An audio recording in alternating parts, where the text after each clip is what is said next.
Hello everyone. Here I am at these units again at St. Catherine.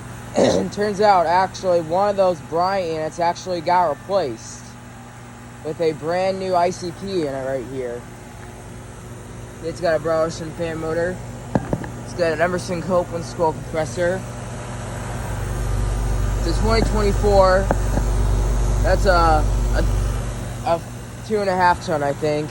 Yes, this replaced the 2015 Bryant. This Bryant still remains right here. It's running. It's